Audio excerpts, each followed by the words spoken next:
So this week for Hiking with Haley, we wanted to change it up. So what's a better place to come than Alligator Alley? This is my friend Simon, and you'll be learning all about alligators this week. Now, each week, we've taken you through the twists and turns of trails throughout the forests at the different state park. But this week, we're going to do things a little bit differently. We're going underground as we're visiting the Rickwood Caverns State Park.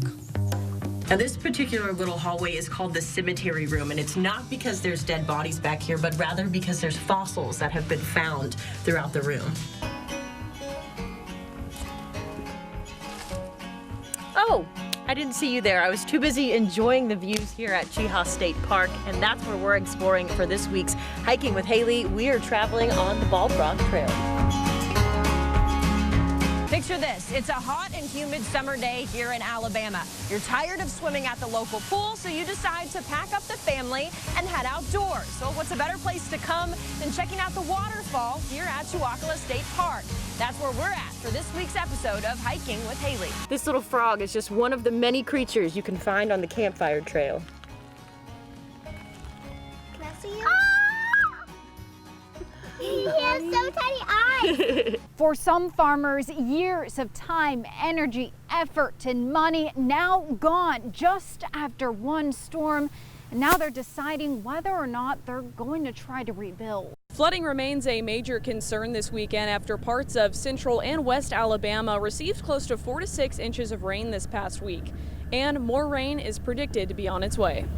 Now, many people from the public, they've been coming in and out of the church behind me to pay their respects to Congressman Lewis. You can take a look. There are some people outside allowing people in and out. I just saw a couple go in. This is going to be happening until 11 p.m. tonight. Now, I talked with many people who stood in line today. Some of them said that they marched with Congressman Lewis back in the day, standing up for civil rights and for voting rights. I talked with another person who said that she traveled all the way from South Carolina to be here today. You know, it feels so good outside. It did all weekend long, and it feels good once again this morning that I had to get out of the station and venture on down here to the fountain at the bottom of Dexter Avenue. Of course, that's the fountain behind me, and up that way is the Capitol with a gorgeous, and I mean gorgeous, orange and red sunrise right now. It is very, very nice this morning. A lot of folks out and about running, jogging.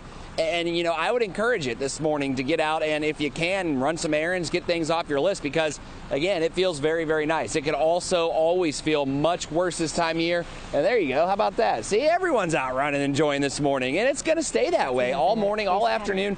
Yeah, we get up to 90. Yeah, the humidity comes up just a tad. Photogville on the road to Notasulga. The Blue Devils up 21-0 at the half when we pick things up there. Chris Cole shooting the game for us here on this one. First possession of the third. Jarrell Creighton runs it in for the easy touchdown.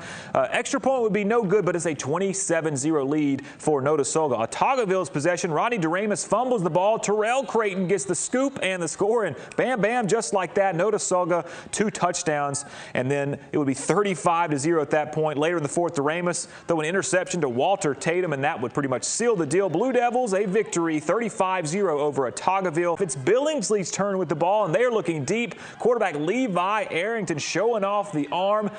The nice grab, juggling, pulls it down. 3 guys take him down, and that would lead to 12 seconds to go before the half. The very next play, Arrington finds Devin Blackman in the back of the end zone. 2-point conversion is good. This was a good game there at Lochapoka, and it's the Indians winning at home 24-16 over the Bears. All right, Real Town and Montgomery Catholic here. Chris Cole just sending these highlights in. I'm watching for the first time. We pick it up in the second. Montgomery Catholic's Jeremiah Cobb is going to take the handoff, and he is going to scamper in. This guy had a touchdown last week for us, 14-6. With that touchdown run there for the Montgomery Catholic Knights. So the next possession, it would be Theron Dudley, the linebacker. TJ Dudley would be in the Wildcat formation, calls his own number, and he's going to bulldoze his way in for a touchdown. 21-6 at that point for Montgomery Catholic. Mr. Dudley there has offers from any school, you name it. 21-6 at that point, and you see the score there in the fourth quarter. Plenty of delays there, but Chris Cole working hard as always. Friday Night Football Fever crew.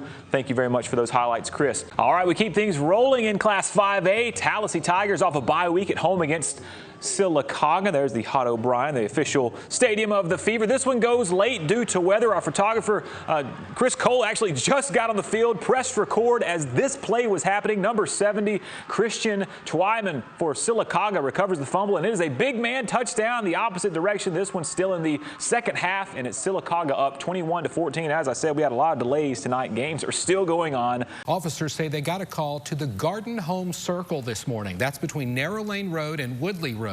Police say they found 63-year-old Loretta Butler there dead. No arrests have been made. Again, the search for suspects underway. No other details in the case have been released. The longtime sheriff was shot and killed at a gas station last year. During this event, motorcycle clubs from across the state traveled 130 miles around Lowndes County to honor Sheriff Big John. Eastdale Mall in Montgomery is also back open this weekend, but some stores inside the mall have also decided to stay closed for now. The mall has beefed up its security to help enforce social distancing. There are signs to help people stand 6 feet apart, hand sanitizing stations, and new limits on things like how many people can use the restrooms at the same time. Products like baked goods, honey, and bath and body products were sold from vendors in Autauga County and surrounding areas. The annual market runs every season, but this year the pandemic created new challenges. This year we've had to cut back on a lot of our interactive stuff, our games that you have to touch and feel, to help stop the spread of the virus. And started buying this particular piece of property. He got a big alligator in the late 60s. All through the 70s it grew, in the 80s, and so when we were kids we used to come and feed Papa's big alligator. The park strives to give visitors an intimate experience. 294 trees just like that are turned over. Hurricane Sally left its mark with hundreds of large pecan trees toppled over. You've lost 10 to 12 years of your life is gone, because that's how long it takes to grow a tree to get a harvest. Just gone. I've lost my crop. Who's going to pay for the cleanup? There's a high price tag to move those trees. I hope the federal government will at least help the farmers clean up. Congressman Bradley Burns says the federal government won't leave farmers behind. WSFA 12 News photojournalist Chris Cole was there this morning as the first ever graduating class at Pike Road received their diplomas. I'm going to miss how much everyone loves this school. Being the first graduating class, we've had to kind of bond together as we're learning to build this program with each other.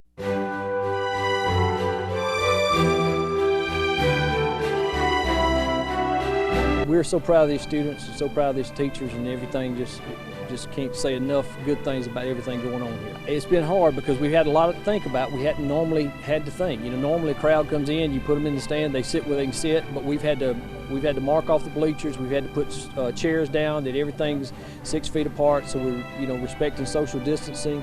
Everyone's required to wear a mask today, so we're trying to do the best we can to keep everybody healthy, keep everybody safe. Mary Stengel. They could have just said, here, we're going to mail your diploma. It'll arrive in 3 to 5 business days, but the fact that the school system, the mayor, the entirety of the town of Pike Road really stepped up and made this effort to make this happen for this group of kids has just been so remarkable. Trenton Bolt.